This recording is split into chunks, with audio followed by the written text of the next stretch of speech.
Bonjour, hello everyone, and welcome to this fifth, is it the fifth? Sixth? What? I don't know. I think we're at the fifth episode of Apero Talk. Hi, so it is a late episode. We're 1 week late, but in my defense, this was absolutely, totally planned. And this was meant to be released on Valentine's Day because we're talking about a topic around love. Of course, it's not because I'm such a poor fucking planner and being late is in my DNA, because I'm French and Lebanese. Yeah, so sorry about that. I promise you I will do everything in my fucking power for the next episode to be on time. So it will be in only 3 weeks instead of 4, which, lucky you, I don't even know what the topic will be. Speaking of topic, today's topic, I really went back and forth. Like the first one that I had planned like months ago, before I started my podcast, I kind of planned the first 8 episodes of the podcast. And this was supposed to be being the fat, funny friends episode. However, I'm annoyed because, honestly, I could have created a whole fucking podcast around being fat, because from all of my identities, it is really the one that I get the most oppressed on and judged on, and that affects my life the most compared to being bisexual or being a woman or being half Lebanese. These I have gotten some oppression from. However, except for being half Lebanese, again, super white passing, so no one gives a fuck. Everyone assumes I'm a white girl. I've always said I've never suffered from racism, but yes, I've received a little bit of biphobia. I experienced my first biphobic event, but anyways, that will be for the bisexual episode, and there will be many of them because there's so many topics around queerness that I want to talk about. But anyway, so the original one was supposed to be being the fat and funny friend, and it might still come relatively soon. However, it's a bit frustrating to me because I wish I could give you guys the background of why I am the way I am. And I'm fat and I have suffered from an eating disorder, which I've touched a little bit on, is from being put on a diet at 12. But the problem is I want to release this episode when the podcast is as big as it can be. Once again, I still don't know how big this podcast is gonna get. By the way, thank you so much for the views on the last episode. The views were up, not by a lot. I mean, we didn't like go viral, but compared to the other episodes, I feel like we're growing. So that's really exciting. Not a lot of comments though, so I will touch that on that. Please comment, leave your thoughts and everything, because comments really fuel the algorithm and it really helps the show get recommended to more people. Yeah, so I wanted it to be, so I kind of would like for you guys to have the background of why I'm fat before I give you my experiences later in life about like fat phobia and stuff. However, I do want to wait until the podcast is bigger for me to release that episode on the diet that ruined 10 years of my life, and that's not an exaggeration. I'm being serious. So yeah, for now, the fat episodes are kind of on hold. Might come somewhat soon. I don't know. Boost this podcast, help this podcast out. Again, share it with everyone you know. Yeah, I really, really want to see it grow. I think, again, there's a lot of potential. And I think by sharing our stories in the comments and things like that, it's gonna be like, we can build such a nice community. So I'm super excited for that. By the way, so then I changed to the pain of being unlovable, which is the episode you're seeing now. But then my mind kept wandering. I almost did, and this will be like somewhat soon, I think, because I have to share like a crazy, conversation I had. Yeah, anyways, but, another one I was hesitating to do instead of, the pain of being unlovable, and kind of switching them around. Like if I didn't do the pain of being unlovable, it will come anyways. Like any topic that I don't do this month, I will do at another time, okay? We have time here. We're in here for the long run, okay? So yeah, I wanted to do being creative in a capitalistic world. This one will come somewhat soon. I think in the next 3 to 4 months it will come out, because I think it's really good ground for discussions. And I also was hesitating about reading. Basically, I did an astrology reading of my chart. Like, already a friend had done that for me, like about a year ago, actually. Time flies. But I did one, and it's literally like it tore me to shreds with its accuracy. There's like maybe a couple of things that are not the most accurate about me, but everything else is so accurate. And I used to not believe in astrology, so I kind of wanted to read that because I think it would be really fun, but I think I'm gonna leave that for a bonus episode. And now I'm even contemplating not even reading it in this podcast. I feel like no one will click on it, so we shall see. So anyways, I kind of circled back to the pain of being unlovable, which is gonna come in 1 second. Also, I just wanted to say the reason the episode is late is not just because I'm lazy and blah blah blah, I cannot plan properly. I literally had a fire in my building, which for me, having my apartment go down in a fire is literally my worst fear, and has been since I was a kid. So for me, it was pretty traumatic. Like, I couldn't really sleep well a few days after. Thankfully, my room is okay. If not, I wouldn't be here. But it really fucked me up. And right after, I got another ear infection. If you follow my main channel, you know I get those like every 2 months at this point. But good news, I finally figured out the problem with it. I used to think it's because I wear my headphones a lot. However, I've been wearing headphones for years and only started getting ear infections since I moved to Thailand. And the only thing that I started doing like with my ears in Thailand compared to back in France is wearing earplugs at night. And I had seen that you have to change your earplugs around every 2 or 3 weeks. So that's what I was doing. But apparently you have to change them every week, which is not economical or ecological at all. However, I will be doing that from now on because I cannot sleep without earplugs with the aircon at night. Anyways, I'm very picky sleeper, and I try to sleep 10 hours a night. My sleep is very important to me. So anyways, yeah, that was the story. The fire shit was insane. Maybe one day I'll tell the full story. It was very traumatizing in some ways. Let's start the episode now after 8 minutes of rambling. And for today's apero, I still have the Porto bottle. It's almost done, but I've made it. It's been open in December with my parents. I'm, again, proving I'm not an alcoholic. I literally only drink when I go out with my friends, like once in a blue moon, and on this podcast, okay? So, yeah, the bottle's still here.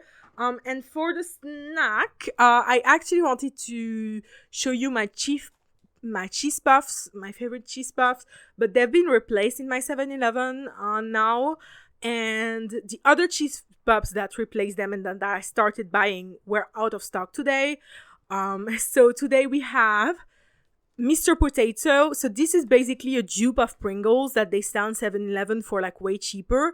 And they're almost just as good. I'm sure that if like I compared it to Pringles, it wouldn't taste as good. But yeah, we love being a cheap queen here. So that's what we're doing.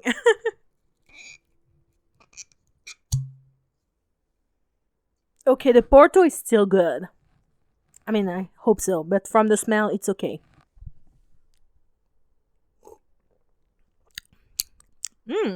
Has it gotten stronger?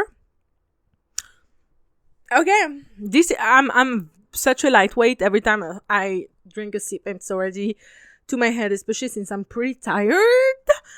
And for the Mr. Potato, do I need to open it? Actually, I'm not super hungry. I'm not super hungry now. Can I cheat on my own podcast? I have it. I will eat it another day. Okay, I'm cheating. Thank you. Okay, so let's start. Today is a loaded topic. The pain of being unlovable. Whew. Spoiler alert, I might cry this episode, even though I'm very, very bad at being vulnerable. I've gotten better at it, but yeah, for the longest time, I really thought like expressing your emotions and vulnerability, that the vulnerability that came with that was a bad thing. And I worked in therapy, and it didn't really get better. And it's only been like, what, 2-3 years? I think like I honestly think it's been 2-3 years since so many of my mental health issues have kind of come to a head. I had my last depressive episodes like 2 or 3 years ago. More. It was almost.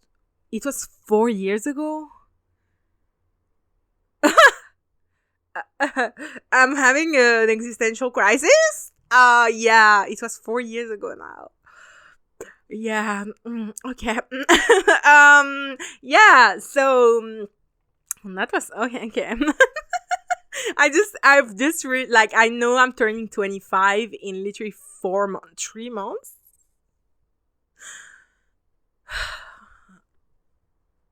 Anyways, we might do an episode on my fear of time passing. I have a real problem with it, and I think it's a very common fear. But for me, it's been a very huge issue in my life.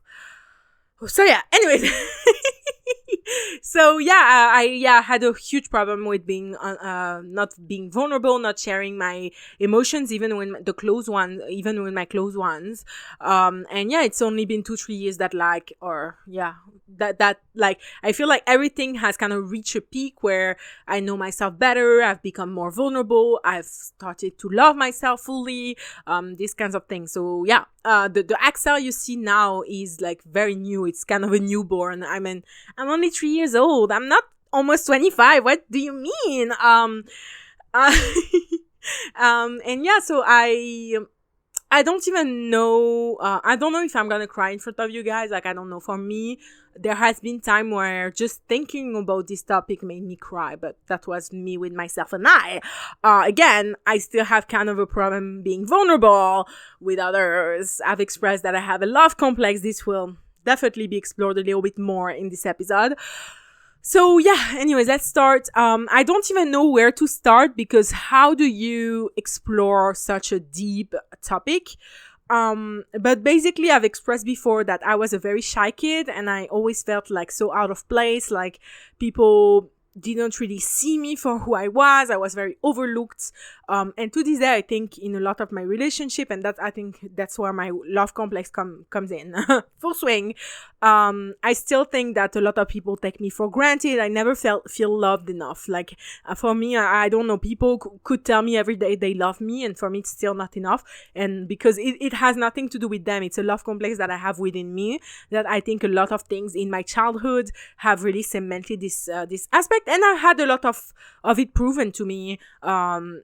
Until now, to this day, there have been some people who have taken me for granted, who have treated me like shit, and it has really affected me, and kind of sadly, it has proved my love complex right. It has said, yeah, see, you are right to be super insecure about that, because look, people do this to you.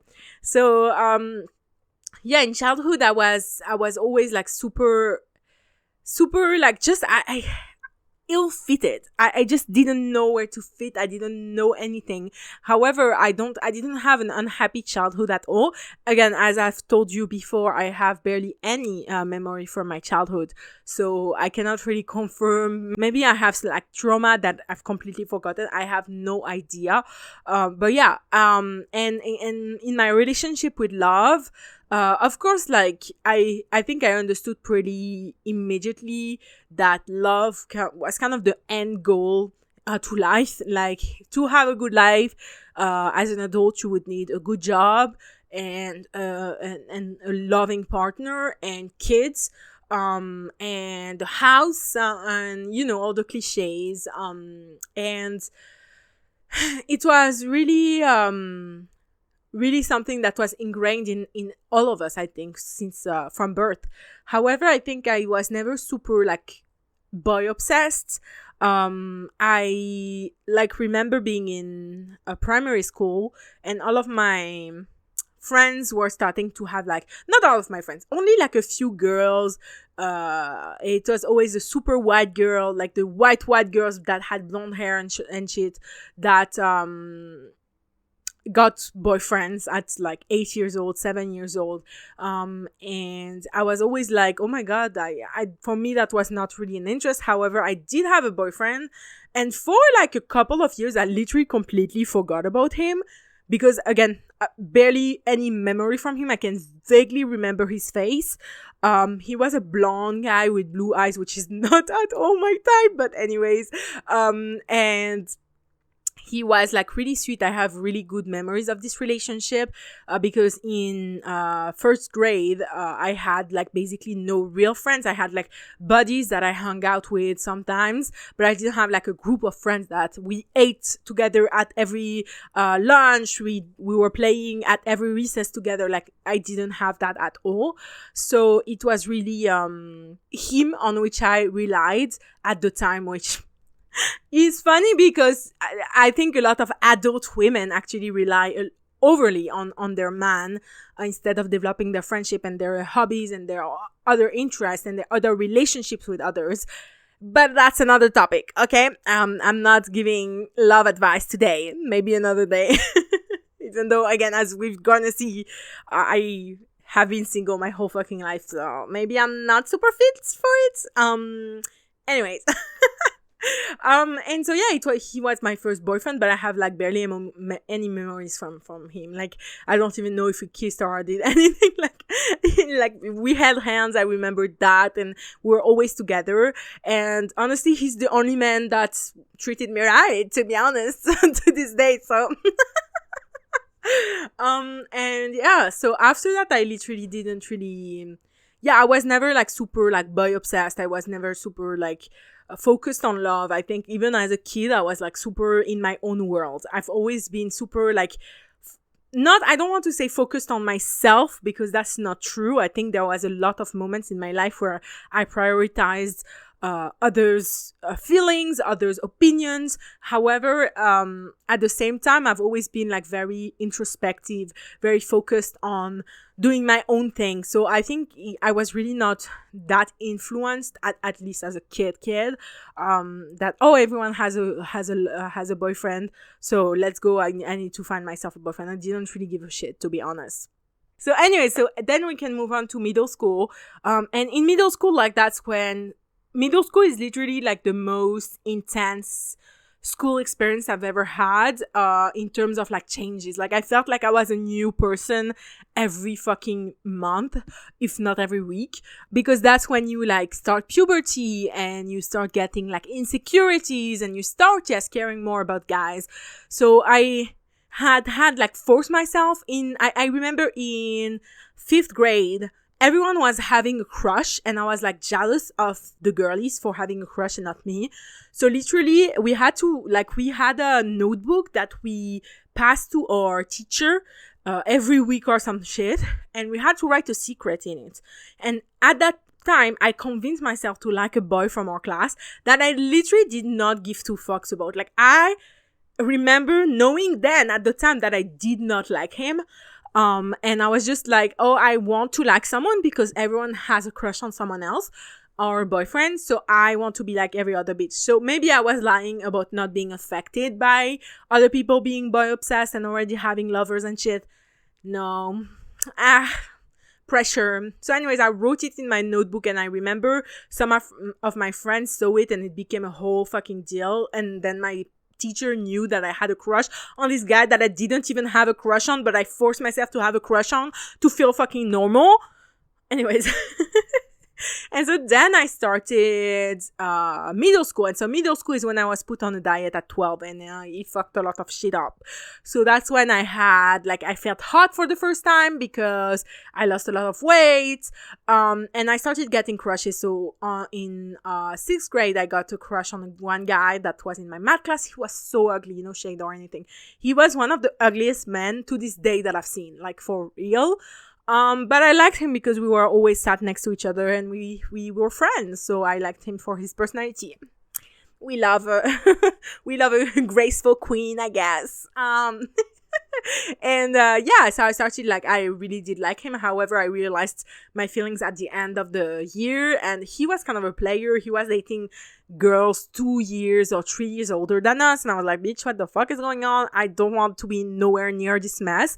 And I think you'll see a pattern. The reason that why I'm single is, for me, no man, and now that I've like realized I was bi like for a couple years, even woman or even non-binary person, anyone, no one for me is more important than my mental health, than my growth, than my joy, than having a drama-free life. And I think that's one of the biggest reasons why I'm single, is because I really prioritize myself over some petty drama, and I'm not super desperate to get in a relationship, which a lot of people are. I'm really sorry. I don't want to say that people who get from relationship to relationship are desperate, but you are, guys. I'm sorry. I had to say it. You are. Learn to be alone. It sucks at the beginning, and then you get used to it, and then you realize, do I really need a man? And then you realize that the day that a guy enters your life and you realize, oh, I don't need you, but I want you because you still better my life, even though my life was already great before you arrived, but it's even better with you, that's when you get in a relationship. But anyways, so I started getting crushed. 7th grade. I also got a crush on another guy, but also I realized it too late I was not pursuing a relationship with him. He was kind of a loser. I have a very bad track history of the guys I've liked. Losers, all of them. It's true though. It's true. So I got a crush, and then the year later, so on 8th grade, I got a crush on my best friend who was a guy. And I mean, I had already reunited with my current best friend. I mean, I have two, as I've said, but my current best friend, we reunited, but never had feelings for her. I could not be her best friend to this day if I did. Anyway, and so love you, bestie, but I know you listen to this. Love you, bestie, but no, I could not. No, no shade or anything, but I could not date you. I think we would literally kill each other. We're not compatible romantically at all. Anyways, I got a crush on my best, and it was not a crush. I was in love with him. And he was very, very close to me. And it was to this day, it's the most feelings I've had for someone. I'm leaving a silence in here because I want you to process the fact that I haven't been like in love since I was 14 years old. I am now almost 25. Yep. So that's when the unlovable part starts. Fun! Oh my god. So I think the first time I started realizing, I mean, for me, I was never desired by men. Like when I was a kid, as I said, like in primary school, all of the other girls, like the it girls, had guys that liked them and confessed to them. I never, crickets. I've never had male attention. Like men don't like me. I don't know what it is. A lot of men, some men like me, but anyways. We're gonna get to it. So in primary school, crickets, except for the 1st grade. But by the time I was in the 5th grade, I could barely also the guy that I dated in the 1st grade, the reason we broke up was because he moved out. So he literally was out of sight, out of mind. I literally forgot about him. And then in middle school, I was a little bit more boy obsessed. But the boys were not obsessed back. So when I had my crush on the guy in 6th grade, I knew that he didn't like me back. I knew that there was, or maybe, I think feelings are very complicated. You can have a mini crush on someone and be like, yeah, I would date her. But I knew he wasn't attracted towards me because I was literally a kid still. When I started middle school, I was still dressing like a kid. I didn't have puberty, so I looked like a kid. And he again dated older women, so I don't think I was his type. Okay. And then in the 5th grade, the guy that I was walked me home. That's why I fell for him. We weren't even in the same class, but my home was on his way home. So on like 2 days a week or something, we would go home together because our classes finished at the same time. I don't even remember how it started. Yeah, and I knew he didn't like me either. Like, I could feel it. It was just like friendly. In 8th grade, that's when I had a lot of changes, because basically that's when I got my puberty, I got my period, and I had been on my diet for like a year and a half by that point. So I was very skinny. I grew literally overnight. I grew like so many centimeters. I became super tall, super thin, and I started seeing like the gaze of guys looking at me changing, and especially I remember the first guy that I liked in 6th grade, that again liked the older girls. I remember we didn't see each other for like the first week back at school because we weren't in the same class anymore, and I went to talk to my friend who was in his class or something, and he was like nearby. And I remember very obviously he looked at me like in shock, like impressed, like, wow, she became hot. And honestly, it was one of the reasons I think why I developed an eating disorder down the line, is because I realized that people treated me so much more differently now that I was thin.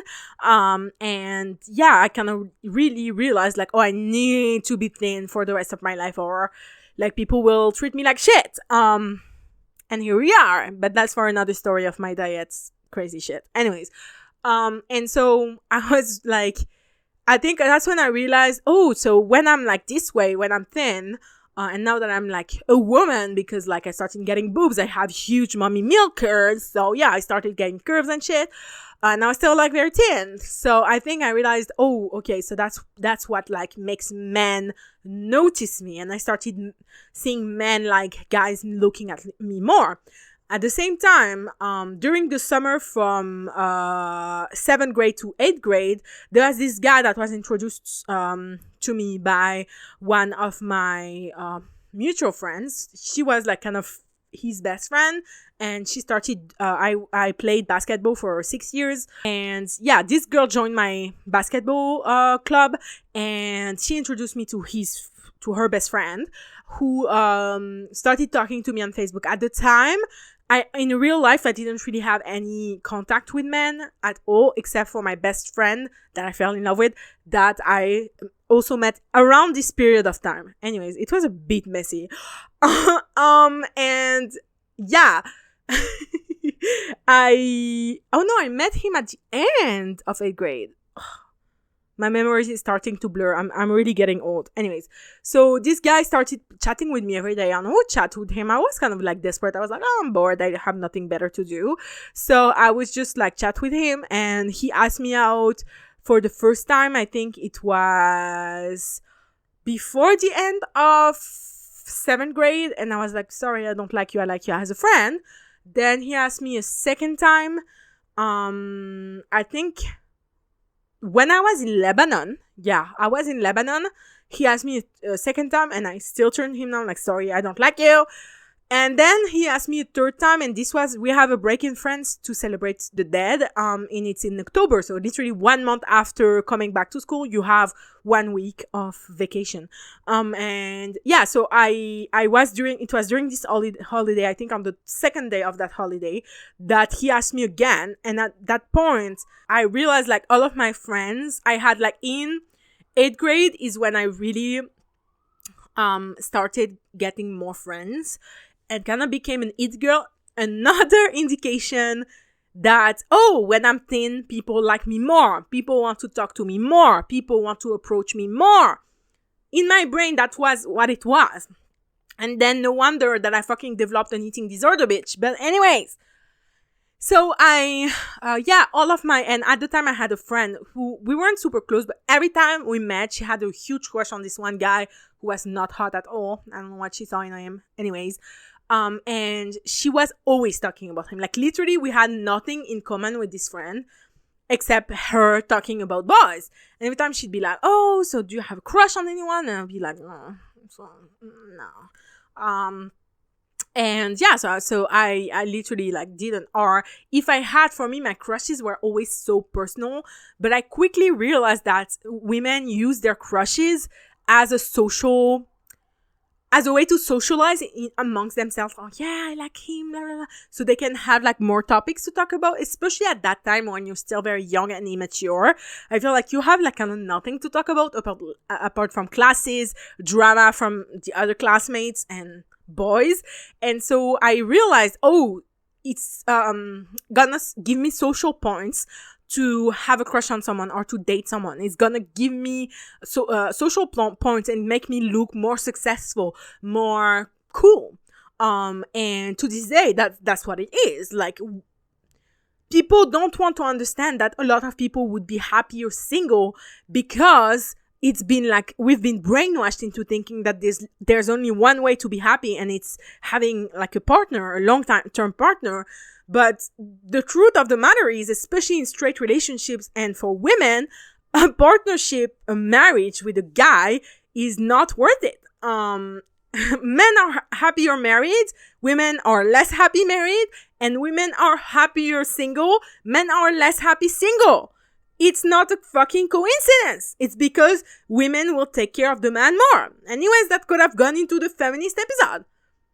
And we shall do another rematch of that feminist episode. I got some comments from like meninists, I guess. And I was like, okay. Yeah. Okay, sure. And so yeah, there will definitely be a rematch for the feminist episode because I have so many other feminist takes that I want to talk about, but that will be in the future.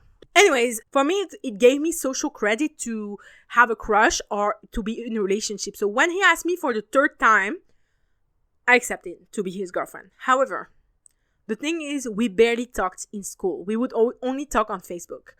And when I accepted to be his girlfriend, I told him, I've already told you that I don't have romantic feelings for you. However, I will keep an open heart for you. And I hope that it's gonna change because I wanted it to be true. However, even at the time, it's gonna sound a bit fucked up, but I'm gonna say it anyways. He had dated, I think, a couple girls before, but he had especially dated a girl that I used to be super close with in 6th grade, who was a bit chubby. And because it was at that time that I was losing weight and obsessed with losing weight, and my diet was literally my whole fucking life, I was like, oh, so he has a type. He likes chubby girl. He likes fat girls. And he had broken up with her quite like recently. But of course, it's middle school relationship, so they move on very quickly. And so for me, even at the time, even though he pursued me for months and asked me 3 times, which is kind of fucking rude. Like, you should take no for an answer the first fucking time around. We were kids anyways. And I accepted, and I was very frank with him. Like, I told you before, I don't like you that way, but I will keep an open heart. However, I really felt like, oh, okay, his type is chubby girls, if not fat girls. So it was a blow to my confidence. And also I felt like a rebound. And you will see that that's a theme in my life. I often feel like a rebound, which is why I feel unlovable. And so I started dating him, but we never saw each other in school. Like, I was very ashamed to date him because he was not attractive. And so I asked him to hide it, of course. A week in, everyone in our fucking school knew. I was in a very small middle school. Everyone knew each other, even through the grades. Like, everyone knew each other, almost everyone by name. So it was a very tight-knit school. So basically, everyone knew I was dating him. And so I remember, like, he came over, like, to talk to me on the bench at school, and we held hands or something. Like, that's really it. And yeah, he would ask me out to go on dates on the weekends. I was always busy because the thing is, I didn't like him. I didn't want to hang out with him. And one time he waited for me. I was in AP. It's not AP because AP, and now I understand why AP classes are in the American school system, but it was a special English class on top of my English class for the gifted students, except I was literally at the bottom of the fucking class because I sucked at English. Look at me now. I speak English every fucking day. I'm doing my master's in English. I have a podcast in English, a channel in English. I literally think and dream and do everything in English, babe. So how things have changed. And yeah, so I was in this AP class, and it's super late, and it was winter, so the sun would set at like 4 p.m. And so at night, literally, I think it was in November or December, I don't even remember, it was cold as fuck. He waited for me after school, and he offered me a poem. And his problem, no, not to shade him too much, I already said he wasn't really attractive. I'm sure he has grown up, and good on him. I haven't seen a picture of him in so long. I could look him up. I'm not like the stalker type. I don't want to be like, I'm not like other girls. I don't really look at guys on social media, but I really don't like, I don't really like to snoop around about other people. And I think that's another reason why I'm single. Like, I don't care that much. Like, you could not pay me to care that much about someone that I'm not dating. Like, if we're dating, of course I'm gonna be super invested in you, but like, if we're not even like talking, I just have like a silly crush on you, I could not be bothered. But anyways, that's me. And yeah, so it was just like, he gave me a poem, and his issue was that he did not write French well at all. He made a lot of typos, and I'm the daughter of a French teacher, so you would understand why. For me, especially at the time. Now, again, I speak English better than I speak French, babe. So, and the funniest part about this whole story is that he, when he gave me the poem, I was like, oh, are you sure, like, you want me to open it now? Or at home? And he told me, open it now. And I was like, fuck. So I read it, and I pretended to be like, thanks. But I was so awkward. Like, I did not give a fuck. That was a shit poem. I'm sorry. I think I've thrown it away already. Like, yeah, I have not kept it. I wish I did, because it was really bad. It was really bad. Really bad. And then I was like, thanks. And I went to start walking again. And he pulled me in the most wettest, quickest, like, and by quickest, it's not like that it didn't last long. It's his tongue, babe. That was my first kiss, and it was really bad, and it was with a guy I didn't like, and I was just like, I think that's when I like completely, and then I smiled awkwardly. It was a really bad kiss, the worst kiss I've ever had. Oh my god, really bad. And then we started walking again, and he pulled me back. This is like in fucking Thai dramas and K dramas, bitch. He pulled me again but the kiss was so bad. Oh my fucking god. And yeah, and he walked me home, and a girl from my AP English class saw us, and then everyone knew we had kissed behind the school. It was very embarrassing. And I think that's when I fully realized, like, I was completely checked out of the relationship. I was like, I did not like this kiss. I don't like him. Why? What am I doing? And then I was already like thinking about breaking up. And one day I was talking with my other best friend, not the girl that I said I wouldn't date. The other best friend I would date a little bit more, but I still wouldn't date her because she's so straight. It's painful. I'm not going to do that to myself. Thank you. I only like people who like me back. And in girls, it's queer women. I love queer women. Anyways, that will be for another episode about my type and stuff like that. And yeah, so I was with my other best friend that I would date slightly more, but still wouldn't really date. No. And why am I talking about dating my best? The thing is, I consider my two best friends my literal sisters because I'm an only child. Watch the last episode. And yeah, so I don't know why I'm talking about dating them. It was an analogy. I swear, I really don't want to date them. Anyways, I'm queer, but it would be homophobic of you to assume that I want to date all of my friends. I've only wanted to date one of them, and this happened in the past year. So, shh.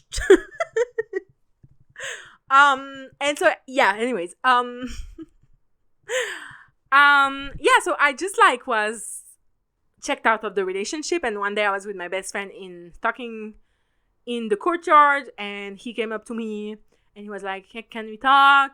We need to break up. We never see each other outside of school. And I was like, okay. I literally said that. I was like, okay. And then I went back to my best friend. And so he was really upset about that reaction. So he went back to his friend. And he called me a whore. For any French-speaking people, he called me une pute. And this came back to me from our mutual friend that he introduced us. She was nice enough to tell me, even though she was very much closer to him than me. And then I confronted him on Facebook because I learned about it at the end of the day. And again, I preferred to communicate on Facebook. I was very badly adjusted, okay? And yeah, he apologized. I was like, I've been upfront with you. I told you I didn't like you like that. I gave it a try. I'm sorry that I'm not upset over a breakup, but that's what it is. Don't call me a fucking whore behind my back and in front of your friends. And he apologized. Then with this guy, and that will finish it with my first boyfriend that I ever had. I mean, I had the one in the first grade, but does it count? I'm not sure. I don't think so. So we went to a ski trip like 6 months later. No, maybe not 6 months. Actually, not that long later. Maybe 3 months later. And he literally, we were both in the beginner camp. I had never skied before. He had never skied before. And he literally fell on me. Like literally went the whole fucking downward spiral. Fell on, everyone was queuing. There was my whole class, not my whole class, but we're like 10 people queuing. Of course, he fell on me. And he like fell really, he was going down very fast, okay? He fell on me, and then my favorite teacher at the time, which was the French teacher. I've always been a writing queen. I was his best student, but actually he preferred the other girl who was also his best student. I was always in a competition with another girl. She's very nice, actually. I have no garage up against you, girlie. But anyways, that professor, that teacher went in on him. I was like, are you crazy? You didn't listen to the instruction safety. You could have really hurt her. And he really hurt me, like, to be honest. It really hurt to be, like, pushed down like this super violently because he was going down so fast. I know it wasn't really his fault, but from all the people you could have chosen to fall on, like, he chose his ex-girlfriend that he called a fucking whore. Like, you already talked shit about me. You don't get to hurt me even more. But anyways, I really enjoyed having my professor. Like, my professor lost his fucking shit out of that. And I looked at him like, that's what you get. That's what you get for falling on me, bitch. I would call this karma. So anyways, so that was the final story with this guy. And yeah, after that, crickets. So I liked my best friend. He probably liked me back, unless he's gay. To this day, I still don't know. I've always had a thing for queer-coded people. That's how I am. Don't judge me for that, okay? Most of the guys I found attractive are all gay, and it's not my fault, okay? What can I say? I like queer people. I like my people. What can I say? Let me drink to that. Ugh, I'm not drunk enough for this shit. And anyway, so I moved to high school, and high school was hell. I'm gonna give it a brief summary because I could literally do 5 episodes on high school alone. Basically, that's when I started developing my eating disorder, because with puberty, I stopped losing weight as much. So I stopped my diet completely because I had achieved my weight goal and I was thin enough, I guess.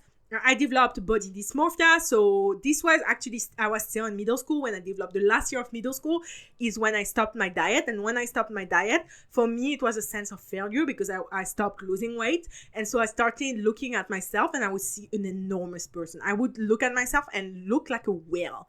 I had truly like bad body dysmorphia.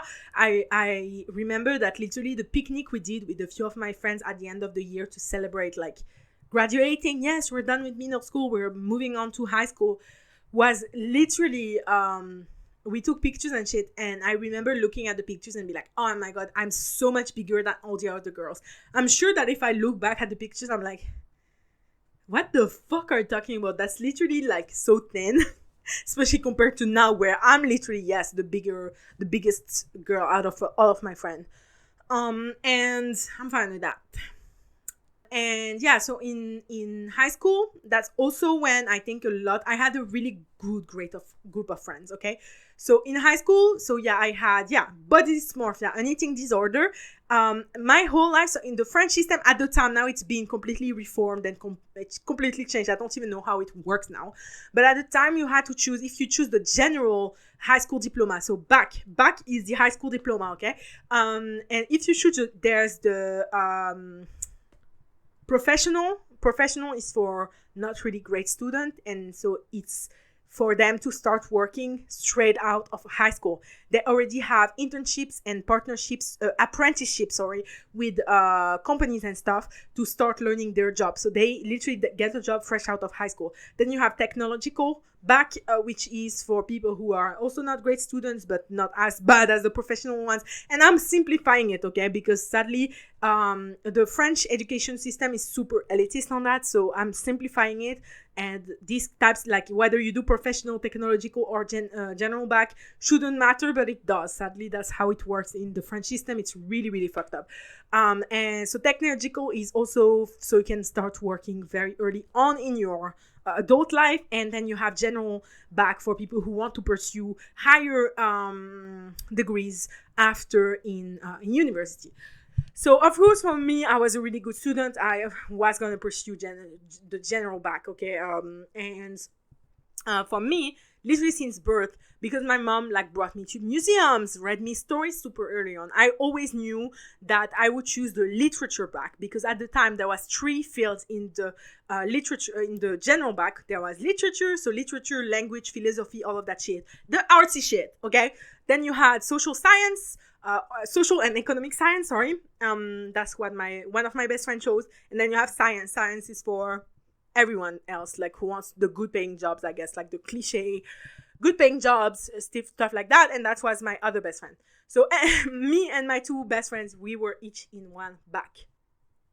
The Powerpuff Girls, if you will, of bacs. And yeah, it was really stressful time about that, because when I started to my high school, they told us the grades are gonna drop from middle school to high school.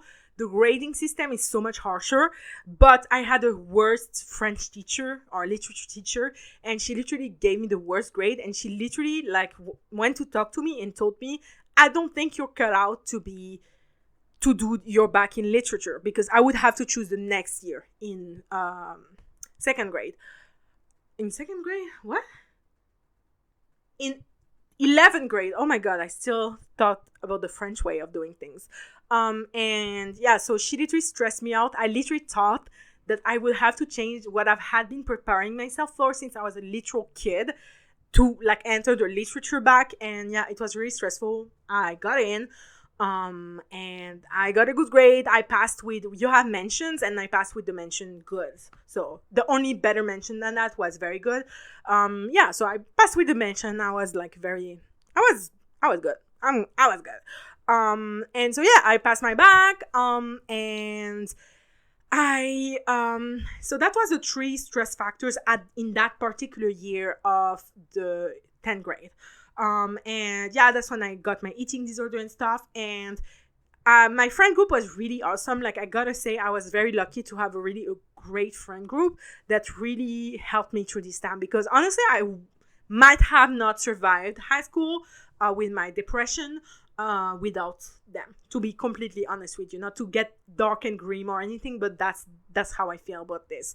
However, one pressure that I had is that these girls, I mean, not all of them, but some of these girls always had crushes on people in our school, always. Especially, we had a big group, especially in the 11th and 12th grade. We were a much bigger group, but we had a core group from the 10th grade with me, 2 girls, and another girl. And those 2 girls were the ones that always had a crush on someone.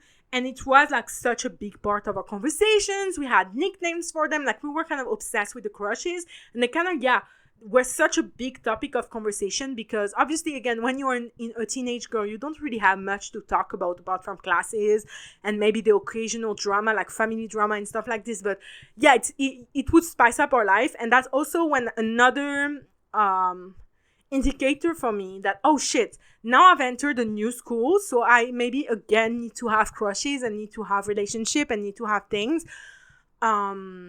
in order to, again, have this social credit and look cool and look okay. Not even cool, I wanted to look okay because I was struggling so much with my self-image at that time. I was like, oh my god, like I'm such a loser. I need to look, maybe I need someone to look at me and not think, gosh, what a loser, because I already think that about myself. Yeah, so I literally would invent myself crushes, and the whole time I didn't really like, I would actually, and this is the first time I admit it publicly, but every time my friend would have a crush on a guy, I would kind of develop a crush by proximity, in the sense that it was not really a crush, but because we were always talking about that guy, I kind of started seeing him in a new light and would be like, he's kind of cute, even when he wasn't. Oh my god, my friends had such a bad taste. And so even when he wasn't, I would kind of start like inventing myself because I was so desperate to have a crush. Of course, I would have never stolen my friend's crush or anything like that. And again, at the time, no one was looking at me. I also forgot a very integral piece of why I feel so unlovable in life. Sorry, we're gonna have to jump back to the last year of middle school. The last year of middle school, I was in a really shitty class, and the only salvageable thing in that class was that I was with my two best friends, so my girl best friend, who I would never date, and my guy best friend, who I definitely wanted to date and was super in love with. And that year, I kind of got over him, while still being his friend. But yeah, I still, I loved him so much that even once I got over him, I still would have dated that bitch in a minute. Like, he would have confessed, I would have been, okay, let's date. And so there was another guy in that class that was like, kind of friendly with me. We were never super close, but he was one of the only guys that like I would consider my friend in middle school. And he really like started getting closer to me, and he confessed to me that he had a crush on my best friend. And my best friend, love her, bless her. Again, she's gonna listen to this episode, but she's always been a bit socially awkward. She doesn't really get social cues. And anyways, I'm not gonna speak for her why that might be, but that's always how she's been. Okay, he talked to me about it, and then he confessed to her, and she took it the wrong way. And me and my best friend at the time, we argued a lot because I thought her behavior about it was really bad. Like, she made such a big deal about it. She started avoiding him, like ignoring him when he would speak to her. And I think to this day, like now she regrets it. She's grown. I should ask her about it. I'm sure she'll talk about it when she listens to this episode. But I really like I was kind of annoyed at my best friend because she didn't just reject him. She also added like insult to injury by ignoring him and treating him like he had the plague, basically. Like, yeah, that's how it was. Like, it's like, and I was like, girl, just act normal. Like, just reject him and still be friendly to him. You don't have to act like he literally carries like a venereal disease or some shit, And yeah, she did. And we actually had a lot of arguments about it with my best friend because I thought she was clearly overreacting. And yeah, through this, I kind of was comforting him. And at the time, I had never had kebab. So I had never eaten it, even though it was like a really big dish because it's very cheap. So a lot of the people in our middle school would eat kebab very often for lunch or for dinner because it was so cheap. It's like basically like cheaper than McDonald's. And so this guy was like, oh my God, like you've never eaten kebab. Like, let me take you. So on Wednesday, we would end class midday instead of at the end of the day. So we went to have lunch together and he brought me to this kebab near our school where literally all of our classmates were. They were like, why are you two? Like, because at the time, every time you saw a girl and a guy together with no other people around, it was like, it's easy to date. And so this guy, like, it was so embarrassing. It's still one of the funniest moments of my life that I remember very fondly. It's the charm of youth and innocence, and I fucking love this anecdote. Like, I will carry it with me the rest of my fucking life for real, because now it's been like over a decade and I still keep it in my back pocket to tell on a drunken night because it's so fucking fun. And he literally shook the chef's hand. He was like, hello, chef. Like, he was acting like he was such a big shot at a kebab restaurant. Like, let's be for real, okay? So we ate, we were like chit-chatting. I was like always very good at not making things awkward. And so then he walked me back home because we lived in the same streets. And this guy I knew since we were 6 years old. So since I entered the first grade, because as I said before, my primary school and my middle school were on the same street. So literally we knew each other by that time for almost 9 years. Okay. And so he walked me back home and I was like, oh, this was really nice. Like we should do this more often, like as friends and things like that. And he was like, oh yeah, what if I don't want to do it as a friend? And I was like, fuck. Because I had felt like the vibe was really awkward. I knew it wasn't just a friend thing. Like women can feel this kind of stuff. So I was like, fuck. And he told me like, and I was like, sorry, I pretended I didn't hear. I was like, oh, I don't want to be like just a friend with you. And I was like, oh, sorry, like I only see you as a friend. And he played it off like, oh shit, I've just been friend zoned. And then we never talked about it again. And I acted very normal around him and we stayed friends and everything was fine between us. However, for me, it was kind of an insult because he had just liked my best friend for months, barely a month ago. And I felt like a rebound. Again, I felt like the second choice. Again, I felt like, oh, he couldn't have my whiter looking, more conventionally attractive best friend. So he chose the next best option, which is me. And at the time, again, that's when I started getting body dysmorphia and stuff. So I was not feeling good about myself at all.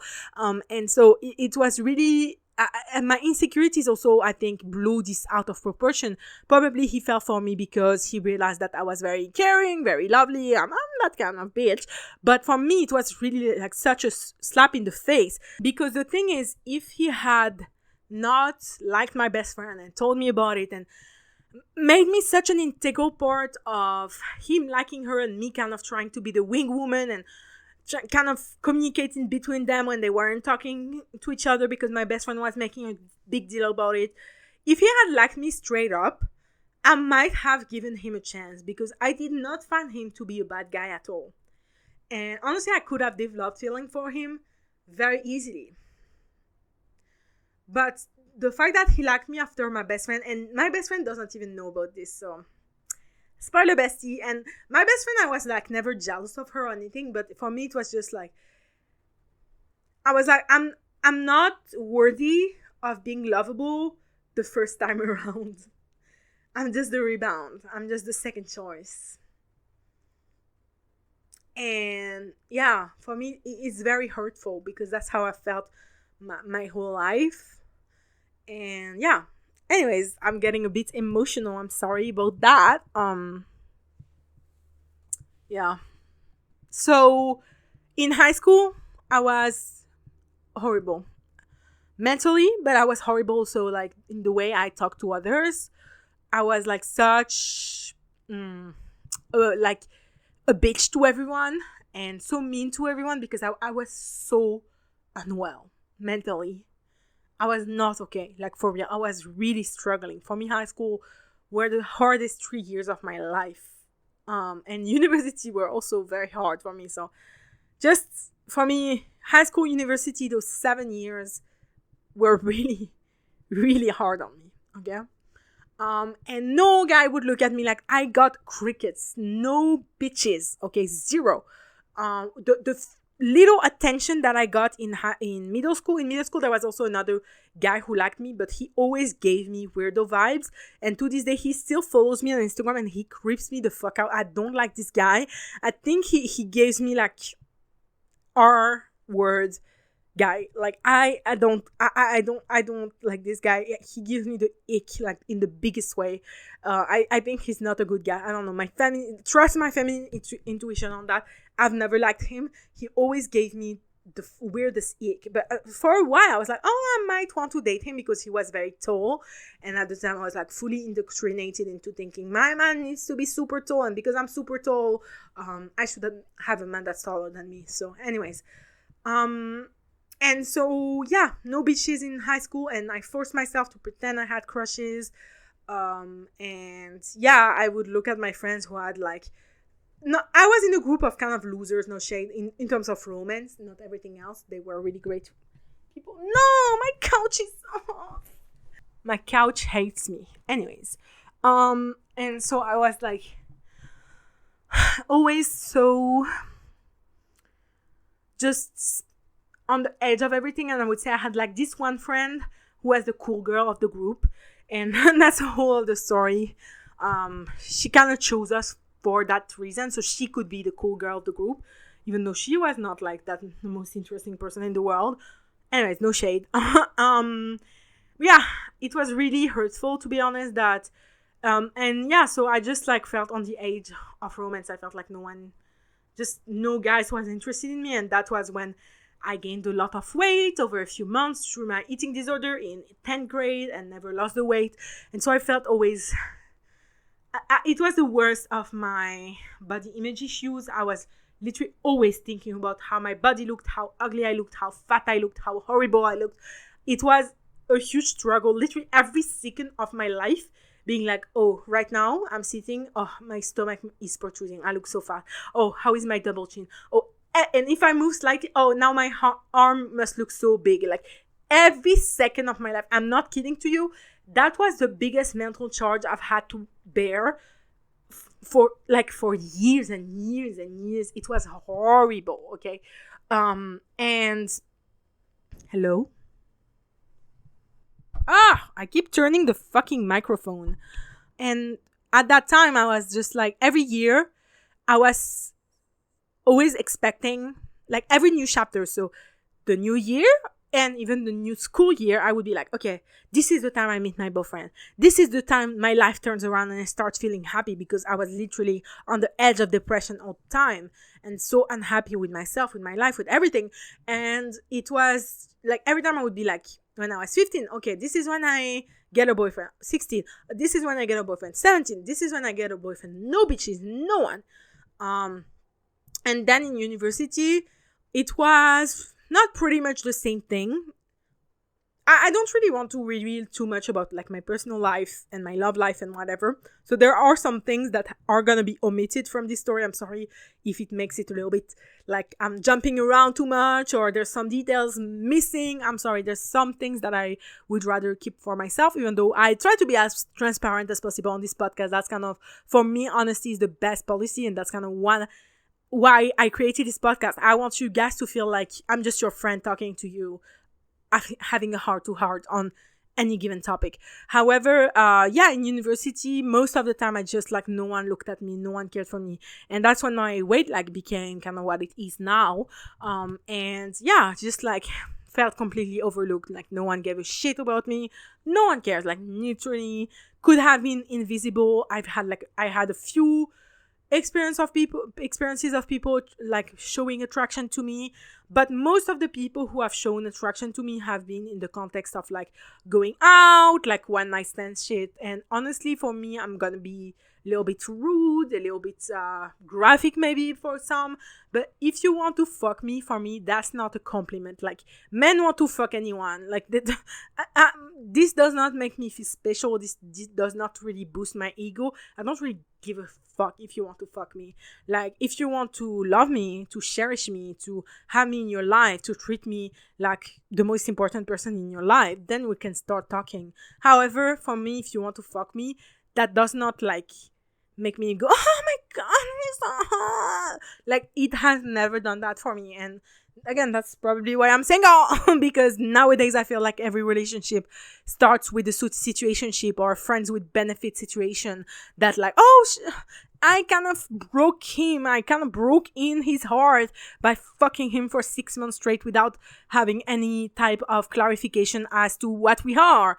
But I don't want to do this kind of shit, and that's also why I'm so single. And yeah, I just like, I've always felt like guys don't look at me, don't care for me. Now girls,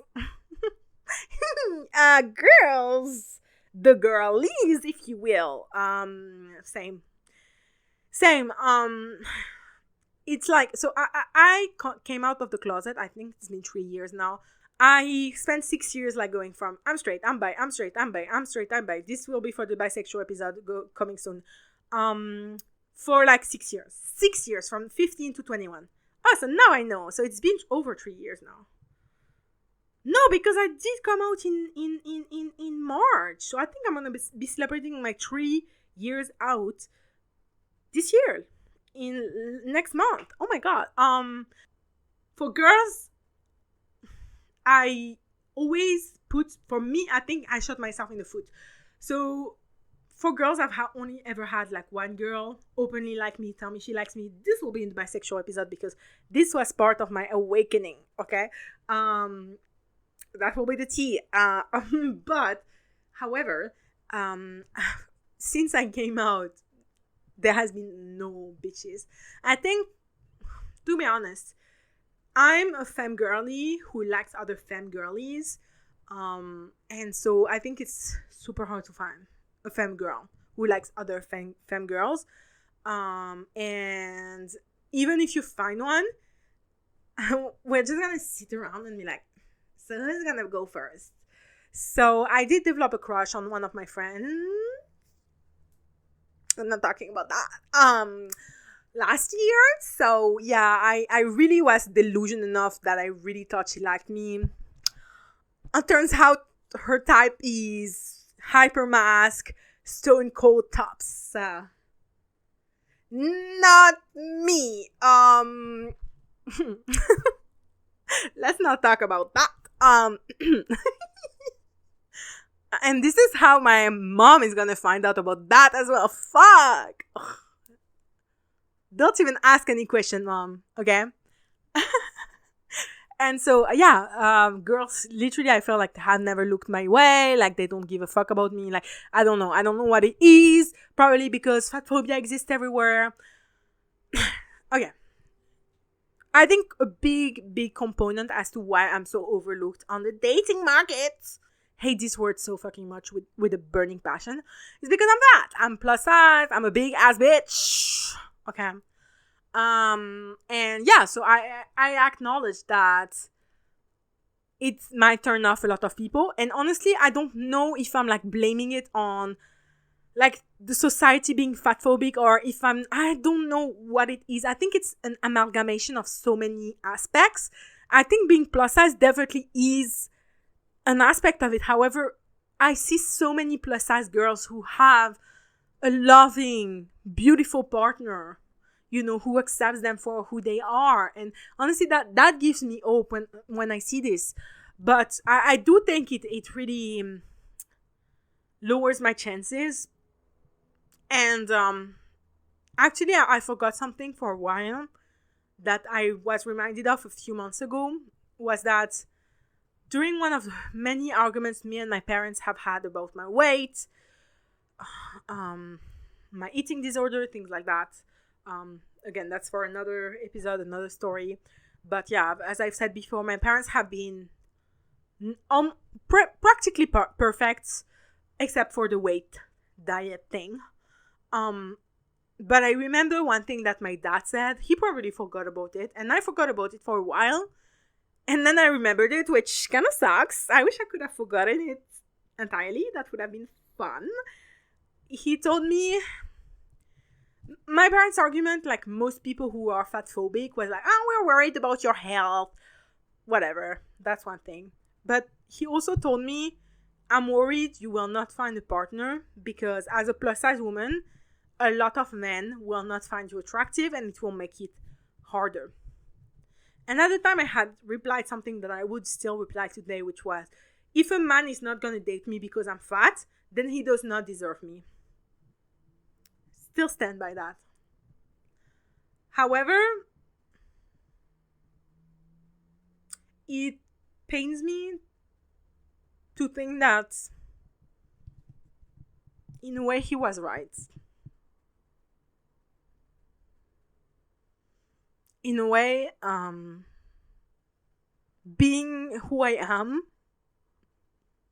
and I know I'm meant to be fat because I could literally only be thin by starving myself. So some people are meant to be fat. That will be again for another episode, but I don't think, no, not everybody is meant to be thin. If you have to starve yourself and be miserable every day of your life to be thin, you are not meant to be thin. And I am not meant to be thin. I have a shit metabolism. It's what it is, okay? So to think that, I'm now a pretty confident person in myself. I spent 10 years hating myself, thinking I was shit. I was always very confident about my personality. I know I have a great personality. Never once in my life was like, I need to work on my personality. I know I have one of the greatest personalities out there. I'm sorry if it seems like I'm bragging. Some people on my feminist episode said, you're self-centered, you brag too much. I'm like, bitch. I mean, it's a podcast about me, my stories, my experiences. Of course, it's going to seem self-centered. I am sorry. However, I do think I try to keep an open mind. I try to take into account others' experiences as much as I can, the ones that I know about. But however, here we're talking about the pain of being unlovable, which I can only talk for myself. So I'm sorry if me saying I have a great personality seems arrogant, self-centered, whatever it is for you. I never really doubted my personality, but for me, it's always been physically. And I am at a point, and I've been at a point for a few years now, I've told you. Since I've been 21 is when I really reached, I think, my peak in mental health, in body image, like acceptance and everything. I do think I'm gorgeous. I'm sorry if that seems arrogant. I know I'm fat, but I am gorgeous. I am fat and I am gorgeous. That's how it is, bitch. Like, and to think that so many people that I meet every day dismiss me for who I am, for something that has built so much of my character and my identity, really hurts. And it really hurts to think that my dad, when he told me that me being fat would decrease my chances of finding a potential partner, was right. However, I saw a TikTok recently that said, your soulmate would want to be with you, is attracted to you. So I know that if I'm meant to find someone, I will. I know I didn't double my chances, but I've opened up my chances by being bisexual. Everyone welcome. I don't discriminate on gender or anything else. But it does suck to think that for me, I think it's one of the biggest obstacles as to why I feel unlovable, why so many few people express their love and desire for me. Another aspect, of course, is also the fact that, I think once you've been single for so long, you're actually like very comfortable being alone, and you don't really need a relationship to feel successful.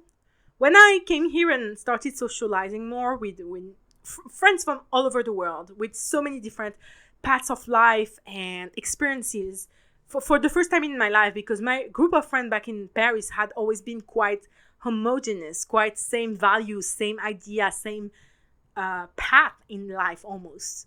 We have different ones, but quite similar still, And it was the first time that I really was confronted to people who have a drastic complete different lifestyle to me, way of thinking, everything. And I was really shocked to see how many girls literally cannot spend a week without going on a date. Like, they cannot not have a guy that they're not talking to.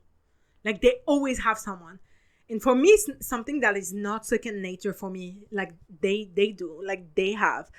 It's for me, it's like, when I have someone talking to me for a couple of days, which I've been on the dating app so many fucking times, be it back in Paris and here. And it's always been so fucking weird to me, because they're like, I don't know where people find these people to always talk with, always date. Like, how do you go from boyfriend to boyfriend? I'm not slut shaming or anything, but where do you find these guys? Like, what are you doing? Where do you find them? And, like, I just don't, for me, it's so removed. So I think there's a huge element to it. I think I'm not desperate enough. I'm not boy obsessed enough. I'm not boy focused enough for me to, like, have already kind of built this muscle of always having a roster of guys to talk to. Or, like, for me, it's not something that is natural for me. For me, being alone is what's natural for me. And to go back to the weight thing, I have gone on one first date, like, with a random guy that I didn't know prior to it. It was a guy that I met on Bumble, I think, back in Paris. I was 20 or something. And we spoke for like 3 weeks before meeting and we're super close. I was like, this guy is going to be my boyfriend. Like, we got along so well by text. That was my mistake. And when we met, before the date, I was like, just for a reminder, I'm tall and I'm fat. Like, if it's going to bother you, I would rather we don't meet. Like, I don't want it to waste my time, to be honest. And he was like, oh, that's fine, blah, blah. And we met, and he was way shorter than me. And when he saw me, he was shocked. There was shock on his face. And this date was really not like the way I interpreted it, maybe it was my insecurity speaking, because at the time I hadn't solved all of my body image issues. However, I thought he saw me in real life and thought I was too fat. Like, he wasn't attracted to me. And so yeah, I haven't had that many like terrible, disastrous dating experiences to make me feel unlovable. However, everything has like built up on top of one another, and it has made me feel so undesirable. Like, I get no attention. No one thinks I'm special. No one, and I know I'm special. That's the hard part in it. Is that I know I'm special. I know I'm a great friend. I'm a great family member. And I know I would be an amazing partner to have. I know it for a fact. And I don't understand. And I think that's the hardest part about taking 10 fucking years to build my self-confidence and think I'm beautiful, think I'm fucking great, know my fucking worth, and having the cognitive dissonance of, I think that now about myself. It took me 10 years. Yet most of the rest of the world doesn't think that about me. Just because I'm fucking fat. And if I get any fucking troll being like, just lose weight. Just told you I'm not meant to be thin. Like, I don't want to be miserable. I have trauma associated to dieting. I will not go on a diet again. I am all for eating healthy. I am all for working out. This is what I'm doing at the fucking moment. And I am still fucking fat, okay? That's what I'm meant to be. And that's what I realized. This will be for the fat episode, but I realized that, like, I was meant to be fat on this world, even though it has brought me so many challenges, so much discrimination, so many bad comments, so much pain growing up. But I realized, like, the time when I go outside, I put on my best fucking outfit. I'm a fashion girly. Today I have my most basic outfit. Every time I'm here on this podcast, I'm always like looking like shit. But I swear, go on to my Instagram at Axelle Pathé. Okay? I eat, okay? Every time. So, I see the gazes of chubby little girls who see me passing by in my, like, sleigh outfits. And I see the gazes of fat girlies, okay? I know that they see me and they're like, okay, I can be fat and slay. I can be fat and dress well. I can be fat and look bomb. And I think personally that's what my purpose has been on this earth, to be honest. Like, when I see this little twinkle in little girls or grown girls' eyes, it makes me so happy because we see each other. We are the only people in this world that truly see each other and see each other's value and appreciate each other's efforts to be beautiful and to be ambitious and to make it, So it is very hurtful to me to think about the amount of people who might have liked me had I been slim. However, at the same time, it's really, I'm sorry, the tears are coming. It really acts as a filter at the same time to show who's worth it and who's not. Because like I responded to my dad years and years ago, if a guy, and now a girl, I've done my coming out since then, if anyone is gonna not love me just because I'm fat, then they don't deserve me. They don't deserve my light. They don't deserve my love. And yeah, I can tell myself that and still be hurt that it's the case. I can love myself as a fat woman and still hate, despise the fatphobic world we live in. And there's so many issues, I think, as to why I'm single. I think being fat is number one. Being used to being independent and not like super boy obsessed is also a very big factor. There's also the fact that I think I'm quite picky in who I want my life partner to be. And here it's gonna sound maybe as I'm a bit judgmental, and I'm not judging, I'm just making an observation. And I'm sorry if it gets a little deep, if it sounds a little bit mean, I am sorry, it's not my goal. However, this is what I've observed. A lot of people in relationships are in relationships by fear of loneliness, because they want to add more interest to their boring lives, because they are not doing much in their life, to be honest. They don't have much going on, no shade or anything, and they are reliant on males' validation, especially for the straight girls, but it doesn't even have to do with sexuality. They are reliant on having a significant other not to feel lonely. And most of the people I've known in relationships, and I've known quite a lot, are in unhappy relationships, are forcing themselves to stay in a relationship because they've invested too much time into it, or because they don't want to be lonely, or because, oh yeah, I know the relationship is going to end soon, like I can feel it, I know we're not meant to be together, however, right now I don't feel like breaking up, so I'm going to stay with this person a little bit longer. Like, what are we doing?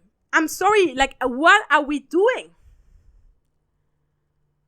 Are we this desperate to be with someone, to be, and I understand, like, the pressure from society. The thing, for me, what pisses me off the most is that I am hoping to be a successful businesswoman, to be, like, a successful woman in, like, 10 years' time, okay? And I am sure that if I don't have a partner by then, even if I'm not married and shit, but it's just having a partner, if I don't have a partner by then, people will look at my life as a failure. I will be 35 in 10 years. And people will look at my life as a failure, even if I am super happy, I have great friendships, I have great family relationships, I have a great job. Like, even if I am super accomplished, people, as long as I stay single, will think of me as a failure. And that's, for me, the biggest ick that I get about this. Like, this is what upsets me the most about this. And I'm realizing, oh, this is going to be the longest podcast episode, but I have so much to say on this topic because it's such a hard topic. First of all, I want someone who has the same values as me. Do you realize how hard it is to find a person who has the same values as you? And when I say value, for me, it's feminism, it's anti-homophobia, it's anti-racism, it's to be as woke as me, if you will. And for me, it's so hard, especially since, like, as a bisexual, sadly, my dating pool with men is still so much bigger than women. Like, most men. And there has been a study released recently that literally said that young women are now leaning left more than ever, and young men are leaning right more than ever. Like, we're in such a great divide of the genders at the moment. We're in, like, a crisis of the genders, especially a crisis of men. Men are fucked up in the fucking head. They don't realize that they gotta level up. Go watch the fucking feminist episode I did about it. I touched upon that a little bit. But it's so hurtful. It's so hurtful to see so many great women compromise themselves to be in a mediocre relationship just to say that they're not alone. But the thing is, I'm not alone. I'm not alone. I've been single for 24 years of my life, except for the few situationships / boyfriends that I've had, whatever. Who cares about this shit? But the thing is, I have been single and undesired for so long. But I am not alone. I'm not lonely. I have been at times when my mental health was really bad. However, at this moment and for the past 2-3 years, I have not been lonely. I'm so lucky to have people that I cherish and that cherish me in return. And for me, that's what I want from a partner. It's someone to come in and be like, oh, this girl is already secure. She has her own life. I have my own hobbies. I have my own, like, as a creative, I always have at least three creative projects going on at all times. At all times. Guys, I have this podcast. I have my main channel. I take care of my Tumblr blog. I write fucking fan fiction. I'm screenwriting a fucking Thai series, bitch. I write my videos. I write school essays. I'm getting back into drawing. I sing. I want to get back into writing songs. That is already 10 creative projects. And this is off the top of my fucking head. And I have so many others on the back burner. At least 10 projects going on right now in my life. Like, bitch, I'm sorry that, like, this is what I'm doing in my life. I'm not lonely. And this is my project. This is not, like, my friends, my travel plans, like, all that fun stuff, you know? So I'm just, like, for me, I'm not lonely. However, to be honest, I think it would make me feel so much better. I do dream of one thing, is to have someone love me wholeheartedly for who I am, love all of my little quirks and flaws. And for me, it would really show me that this is something possible for me, because so far it hasn't been possible in the romantic way. I have amazing friends that I do think see me and accept me and love me for who I am and accept my little quirks and my flaws, and that's really amazing. And I'm so lucky to have my two best friends who I consider my sisters. However, in the romantic sense, no one has ever come close. No one. No one. And it is a little bit sad, and I think you can see the paradox in this episode where I'm like, I'm happy alone and I'm content, and I really am. I don't want to seem like, no one loves me. But at the same time, I think that does a lot to your psyche to always be overlooked, to always feel like, especially in a society that where male attention and validation is so, like, seen as the best thing you can have. Like, if you have male validation and attention, then you've made it. Even if you're a loser, you don't have a good job, even if you don't have any inspiration, like, you have nothing to you have no personality. If you have a good man, like, that's all that matters, right? Especially as a woman, we're still being reduced to a relationship to men, and that fucking pisses me off. But it is a bit, it is hard to swallow sometimes, because I have gained so much self-confidence, and I know I'm so awesome, and anyone would be lucky to have me. Of course, I still have flaws. Again, I do have, I think, abandonment issues. I do have trust issues. I do have commitment issues. I don't think I would be the perfect girlfriend, but I do think I would be so loving, so supportive. I really think I would be amazing, like, to have in your life romantically. And so it's a bit, it's a bit hard to swallow when you've worked so much on loving yourself and realize the world still doesn't love you. I can change myself. I worked on myself, but I cannot change the world I live in. I cannot change other people, and that's the hard part. As of 2 months ago, I deleted all of my dating apps. It was draining me. Like, one of my goals for me going back in Thailand, so from last August, I was like, okay, I'm gonna give dating apps a real shot. And shit, I gave it a shot. I really gave it, like, for 2-3 months, every day on there. Every day. Nothing came out of it. No one even invited me on a date, you know. I see all the girlies, and the thing I hear, even here in Thailand, I've seen, like, I've been friends with plus size girlies who go on date often, and I'm like, where do you find men who ask you? Men do not ask me on a date. They don't give a fuck about me, like, for real. And women don't match with me. So I'm just like, I don't know what's wrong with me. Like, am I that ugly? Am I that horrible to look at? Like, personally, I don't think so, but it can be a huge blow. As much as I've detached myself from others' opinions about me, it can be a really hard blow to your confidence, to feel like, oh, now I love myself, but no one does. Like, no one finds me attractive. I know it's not true. I know a lot of people must find me attractive, but I don't know. They don't show it. They don't tell me. So how can I know? What can I do about it? And yeah, so I do genuinely feel like unlovable. I feel like at this point, and I'm going to be really honest, this is not me like saying something in the hopes that secretly I'm going to have someone enter my life soon. No. Like, I used to be like, yeah, I think I'm going to die single. And secretly I was hoping, I hope someone is on the horizon. I literally had a tarot reading November of 2022 that told me I would get a boyfriend by the end of November 2023. We're in February 2024. Where's said boyfriend? I cannot see him personally. I didn't even come close to anything resembling a fucking boyfriend. Like, oh my god, it's pathetic. It's pathetic. And I feel so...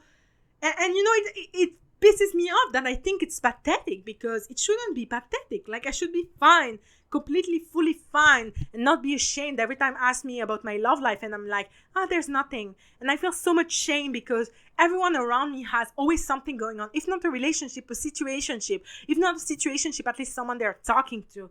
I have nothing. I have crickets. I have zero. Especially since I deleted the apps. I have nothing. No one is asking me on. No one cares about me. No one likes me. Like, there's nothing. And it pisses me off because I feel so pathetic every time a friend asks me, what's going on with your love life? I'm like, nothing. And then they ask me 3 months later, what's going on with your love life? Nothing. And then they ask me 3 months later, still nothing. 3 months later, still nothing. Like, it's always the same old thing. And it really pisses me off. It really pisses me off because it's not that like nothing is going, it's not even the nothing going on that pisses me off. It's the shame I feel that nothing is going on. I feel like I failed. I feel like because no one desires to be with me, I have failed as a human being. Like I could be as successful as I want because no one wants me. Like, I'm a loser.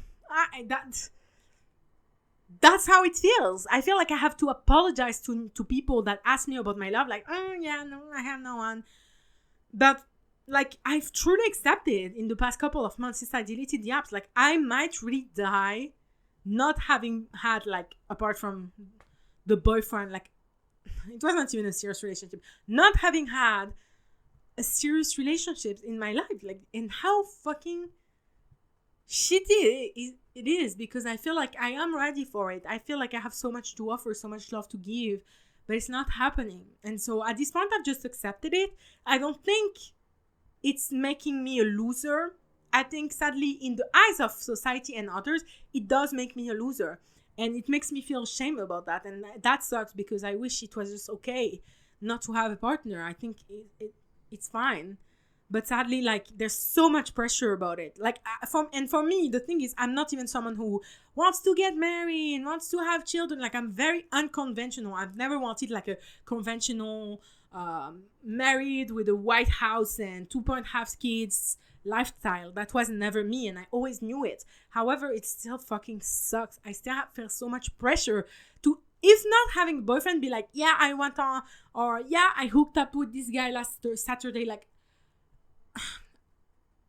having nothing going on makes me feel so much shame. Like, I feel like I'm not doing life right, and I'm not even doing womanhood right. I feel like a failed woman. I feel like people look at me, and what sucks to me the most, and I will end now because been talking for so long, but what sucks to me the most is that I feel like me saying that I have no love life also confirms a lot of people's bias that it's because I'm fat.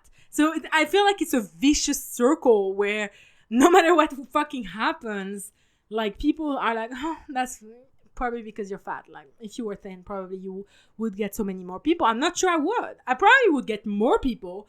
I don't think my love life would drastically be changed. I think, like, there's literally just two types in people in life.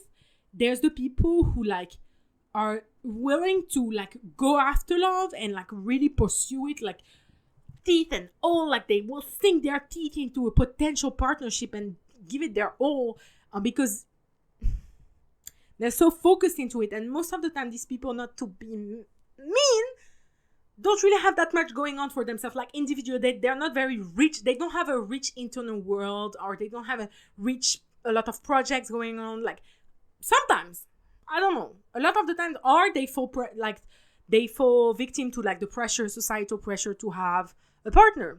Probably, I don't know. I'm not gonna judge. But at the same time, there's the other side of people who were never really desired as teenagers, never really got a date until they became adults, and I've always felt like a second choice, a rebound, overlooked. And for us, people like us, like it's really hard to even fathom like going on dates every week. And like for us, like going on one date is such a big deal, but I have friends who go on dates all the fucking time, and it's like so normal. It's literally the normal way of life. And for me, it fucking sucks, because not only I feel unlovable, I also feel inadequate in love. And yeah, that's a hurtful part for me as well, I would say, because I just want one shot. I'm not even sure I'm meant for serious relationships. I just want one shot to give it a try, get it out of my system, be like, okay, I've had a partner long term for a couple years. If it works, then we live together happily ever after. And if it doesn't work, then I know that, yeah, as I thought, relationships aren't for me. But for now, I've given up completely. I think the relationship that is meant for me will find me. And it will be someone that doesn't play games, isn't wishy-washy like most people dating these days, because dating has become a game like about who cares the least. It will be someone who cares and shows me they care and shows me they want me and pursue me and yeah, show me their love, and I will gladly show my love back in that case. So yeah, I think I'm done. I'm sure every time I edit this episode, I'm like, I should have said that at that moment. Oh my god. Whatever. I've been talking for too long. I'm losing my fucking voice. I was sick until yesterday, guys. So yeah, that was the episode. It was a little bit bleak. I'm sorry. I knew it would be a little bit. I don't think everyone is gonna relate, because again, I really think there's two types of people. There's the people for whom relationships come like an evidence, like of course, and then there's people for who relationships are so, it's like a goal you cannot never attain. Like it's like you're in the Mario super boss final round, and you're just like, you cannot win against it, and you can never reach the ultimate win, and so never reach those relationships. So yeah, it's sorry if it was a bit bleak, a little bit depressing. I was on the verge of tears multiple times, but I did not cry.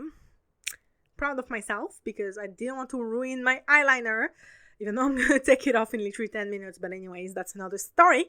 I want to tell you, like, I want to reiterate again that even though it's a very paradoxical state of mind, and that it might look like I am unhappy about feeling unlovable, but I'm not necessarily unhappy about not being in a relationship. I think I'm more unhappy, honestly, about the pressure of being in a relationship and feeling like a failure in the eyes of my peers.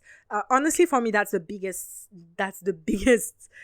drawback to this from this situation. It's not even like, if there was no pressure, I would not give two fucks. I would be like, okay, whatever.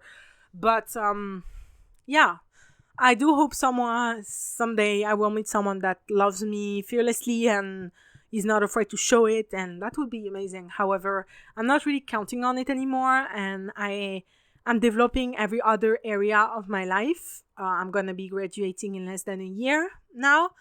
I don't know where I'm gonna be in less than a year. I don't know at all, actually. And I think that's fine. We shall see where I go. I'm really gonna start building my career. So to be honest, I don't really have time for love that much anyways, because I have so much to do. But yeah, I'm really trying to build friendships. And I think also the hard part is I started thinking about it because I'm getting older, even though I don't realize it. But I'm gonna be 25 soon. I'm like, oh my god, soon all of my friends are gonna be married with kids, if not all, almost all, and I'm gonna be left in the dust. They're never gonna see me again, and so I'm already starting to kind of plan for this and eventuality. I'm already started to think about like creating an app, like a friendship app for single people with no kids. I don't know. So yeah, we shall see what happens, because I do, for me, friendship has always been more important than love, because love was never really much of a possibility for me.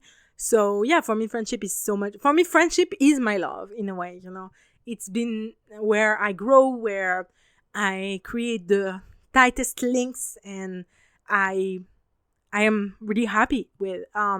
So yeah, I really am hoping that even as I get older, I will still have friends that want to see me, and realize that friendship is also an important area in your life to prioritize. Yeah, that will be my finishing words. No preview for the next episode now. I just want to keep it a mystery because I cannot change them last minute now. I'm just like doing it up to my mood. Probably it will be the one about being creative in a capitalistic world, but not sure. We shall see about that. Tell me if you're excited for that one. If you're excited for that one, I might do it earlier than planned. I don't know. Tell me. Yeah, I just like, if you have had any similar experience where you felt like unlovable, please do tell me. Yeah, it's a hard feeling to be, especially when you've come to love yourself, because now I feel like, am I crazy? Am I the only one who can see my worth? Like, what's going on? So if you had any similar kind of stories, please do tell me in the comments. I really want to start like having discussions in the comments about the topics I talk about. I think it's really important. Again, also it boosts my podcast in the algorithm, so please help me out, help a girly out. Thank you so much for tuning in today. This was a fat episode for a fat girly like me. Slay. Anyways, I will see you next month, and not even next month, in 3 weeks. Promise I will do everything possible not to be late. I think I'm gonna record the episode like next week to be sure it's out on time. And yeah, I hope you have a great end of the month. I will see you later. Bye bye.